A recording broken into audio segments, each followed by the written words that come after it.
आज के यूपी का जो सहेट महट गांव है वह बुद्ध काल में श्रावस्ती नगर था, जहां के राजा प्रसेनजीत थे। उसी श्रावस्ती में अनाथपिंडक नामक एक बड़े साहूकार रहते थे और इसी श्रावस्ती के जंगल में डाकू अंगुलीमाल भी रहता था। अनाथपिंडक बुद्ध के ज्ञान से इतने प्रभावित हुए कि अपने यहाँ बुद्ध को ठहरने के लिए एक बड़ा बुद्ध विहार बनाने की ठान ली। राजा प्रसेनजीत के एक लड़के थे जिसका नाम जेत था। इन्हीं के पास अनाथपिंडक बुद्ध विहार के लिए जमीन मांगने गए।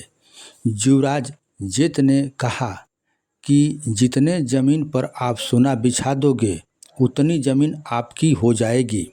अनाथपिंडक ने बात मानकर पूरे उपवन की ज़मीन को सोने से ढांक दिया। युवराज जेत से ज़मीन अनाथपिंडक ने ली थी, इसलिए उस उपवन का नाम पड़ा गंध कुटीर अनाथपिंडक जेतवन बुद्ध विहार।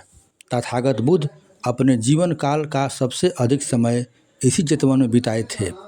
5वीं सदी में जब फहियांग श्रावस्ती गए तो देखे कि सम्राट अशोक के द्वारा बनवाए गए जेतवन के पूर्वी गेट पर 70 फीट ऊंचा 2 धम्म स्तंभ जस का तस है। जेतवन बुद्ध विहार 7 तला ऊंचा था और आज देख रहे हैं उसका एक खंडहर है जो आपको दिखाई दे रहा है, खंडहर के रूप में है।